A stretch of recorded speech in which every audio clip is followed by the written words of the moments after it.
है सेठ जी, जो खजाने के बक्से को सीने से लगाए घर की तरफ जा रहे हैं, और जिन्हें आप इनके दाएं बाएं देख रहे हैं वो डाकू है। जिस मौके का इंतज़ार ये दोनों लंबे समय से कर रहे थे, आखिर वो मौका इन्हें मिल ही गया। रुको, क्या है इसमें? माल है। क्या सब है? दो। देखो उसमें माल। चल इधर भाग। मेरा माल चला गया। मेरा खजाना चला गया। अरे ज्यादा मत बहुत भारी लगा। भाग गई।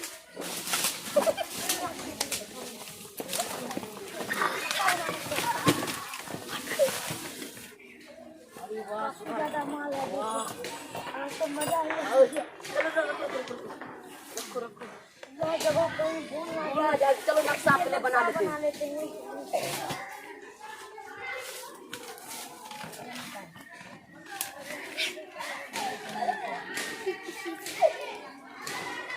चलो याद रहेगा। चलो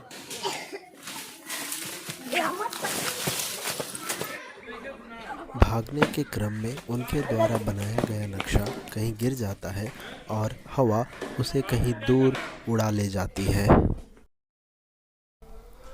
एक दिन बदलीपुर में बहुत तेज तूफान आया। बादल गरजे, बिजली चमकी। ऐसे में कहीं से उड़ता हुआ एक कागज़ का टुकड़ा सीमा से टकराता है।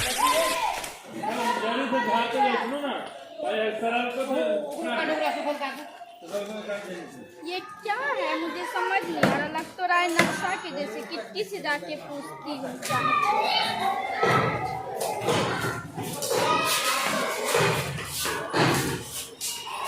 किट्टी, ये क्या है? जरा देख के बताना, मुझे तो समझ नहीं आ रहा। ये तो किसी खजाने का नक्शा लग रहा है। शायद मुझे पता है। मैंने एक बार ये किताब में पढ़ी थी, बदलीपुर का इतिहास। उसमें लिखा था कुछ डाकुओं ने एक शेर को लूटा, फिर सारे लूटे हुए डाकुओं को छुपा दी। कहीं भूल ना जाए, इसलिए एक नक्शा बना। शायद ये वही हो। ये है किट्टी, जिसके हाथ में आप नक्शे का टुकड़ा देख रहे हैं। उम्र 16 साल, 11वीं कक्षा में पढ़ती है। इनमें जोश के साथ साथ होश भी है, और किट्टी के लिए कुछ भी इम्पॉसिबल नहीं। उनके बगल में चश्मा पहनी हुई छोटी इंसाइक्लोपीडिया है तारा। 12 साल की है, 7वीं कक्षा में पढ़ती है, और ये जानकारी की एक चलती फिरती किताब है। तारा कभी झूठ नहीं बोलती। कुर्सी पर बैठे मास्टरमाइंड है अदरक। उम्र 15 साल।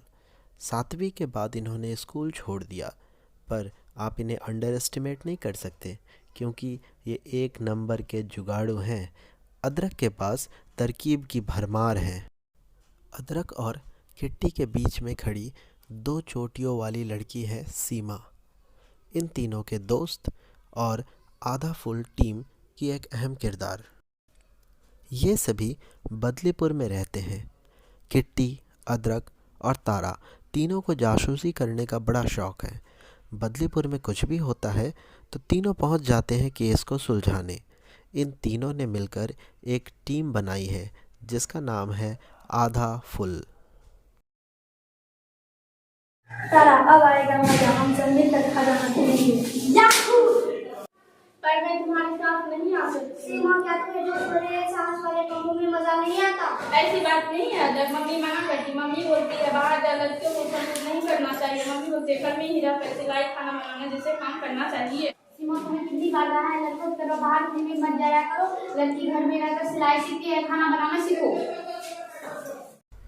ये जो गुस्से वाली महिला है, ये है सीमा की माँ, जिन्हें बिल्कुल भी पसंद नहीं कि सीमा बाहर जाकर लड़कों की तरह उछल कूद करे। तो अपनी बटन खुद लगाता हूँ उस पे, और मैं तो लड़की नहीं हूँ।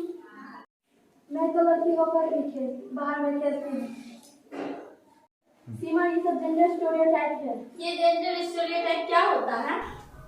जेंडर स्टीरियोटाइप का मतलब उस सामाजिक व्यवस्था से है जिसमें आप लड़के हैं या लड़की, इस आधार पर तय किया जाता है कि आपको कैसा दिखना चाहिए, कैसा चाल चलन होना चाहिए, कैसा बर्ताव करना चाहिए और क्या क्या काम करने चाहिए, आपसे क्या अपेक्षाएं रखी जाएंगी, आपके क्या कर्तव्य होंगे और किस तरह के अधिकार और साधन आपको दिए जाएंगे। यह भी इस बात पर निर्भर करता है कि आप लड़का है या लड़की। ये नियम लड़के और लड़कियों की शारीरिक क्षमता के अनुसार नहीं, बल्कि बरसों से चली आ रही रूढ़िवादी सोच के आधार पर बनाए जाते हैं। स्टीरियोटाइप का मतलब है समाज एक मानक तय करता है और फिर सबको उन्हीं मानकों पर चलने के लिए मजबूर करता है। जैसे सब लड़कियां घर की देखभाल करेंगी और सब लड़के पैसे कमाएंगे। लेकिन लड़के जो कर सकते हैं लड़कियां भी तो कर सकती हैं। तुम लड़कों की तरह दोनों पाँव से चल सकती हो। हाँ मैं चल सकती हूँ। तो जब चल सकती है तो दौड़ भी सकती है, फिर भी लड़का को मना करते हैं बाहर दौड़ने से। सीमा सोच में पड़ जाती है। इस जेंडर स्टीरियोटाइप है। आप अदरक को देखो, वही हाथ पाँव, वही दिल, वही दिमाग, फिर भी टोका टोकी। बात तो सही है, फिर मम्मी क्यों मना करती है? कहा ना जेंडर स्टीरियोटाइप के कारण जब तुम्हारी मम्मी छोटी थी तो उनसे भी यही कहा गया है, होगा लड़की हो तो बस घर का काम करो, बाहर मत जाओ, मत खेलो। अब वही बातें वो तुमसे कहेंगे। चलो जेंडर में तोड़ देते हैं। अब हम मिलकर खजाना ढूंढेंगे। किट्टी मैं समझ गई। ये नक्शा तो जंगल वाले खंडहर की तरफ जाता है। चारों जंगल में आगे की तरफ बढ़ते हैं। थोड़ी दूर चलने के बाद सामने एक गहरी खाई आती है। अब हम इस खाई को कैसे पार करेंगे? हमारे पास तो रस्सी ही नहीं है। मेरे पास एक तरकीब है। तरकीब बताओ किट्टी, अब हम कैसे पार करेंगे? इन जड़ों से लटक कर।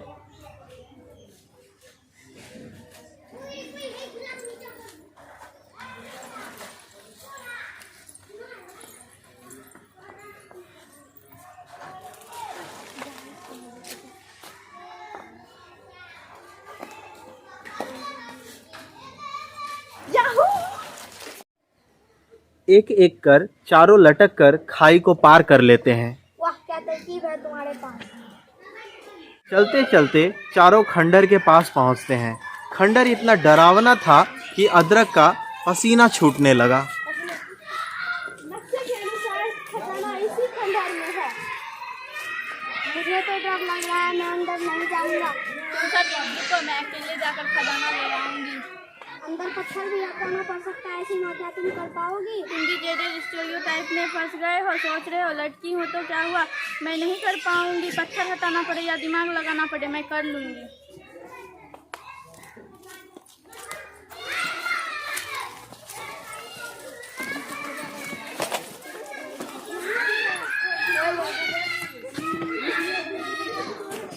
सीमा अंदर जाती है।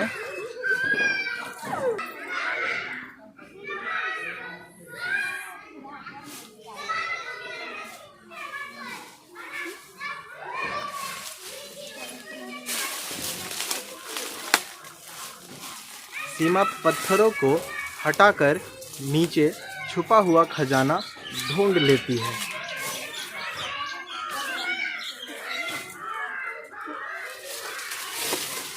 मिल गया खजाना।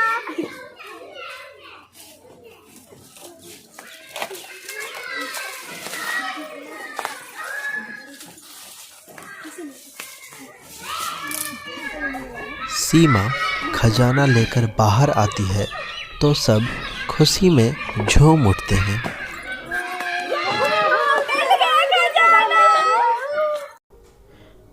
अगले दिन सारे अखबारों में सीमा का कारनामा छपता है।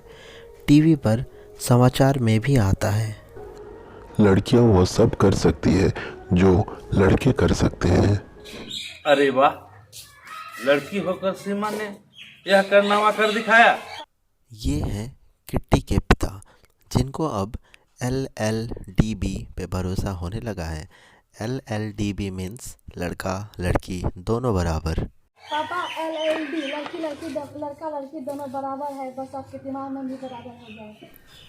इस कहानी से आपने क्या सीखा? जब समाज निश्चित करता है कि लड़के और लड़कियां क्या कर और क्या नहीं कर सकते हैं, उन्हें हम स्टीरियोटाइप कहते हैं। ये वर्षों से चले आ रहे हैं और सामाजिक होते हैं। ये लड़के लड़कियों दोनों के लिए हानिकारक होते हैं और उन्हें जीवन में आगे बढ़ने से रोकते हैं। जैसे किसी वजह से जिन लड़कों को खाना बनाने का शौक़ होता है वो यह सोचकर काम नहीं करते कि खाना तो बस लड़कियों को ही बनाना चाहिए, और जिन लड़कियों को क्रिकेट खेलने का शौक़ होता है वो यह सोचकर यह खेल नहीं खेलती कि सिर्फ लड़के इस खेल में आगे बढ़ सकते हैं। यह ज़रूरी है कि लड़के और लड़कियों दोनों को आगे बढ़ने के समान अवसर दिए जाएं।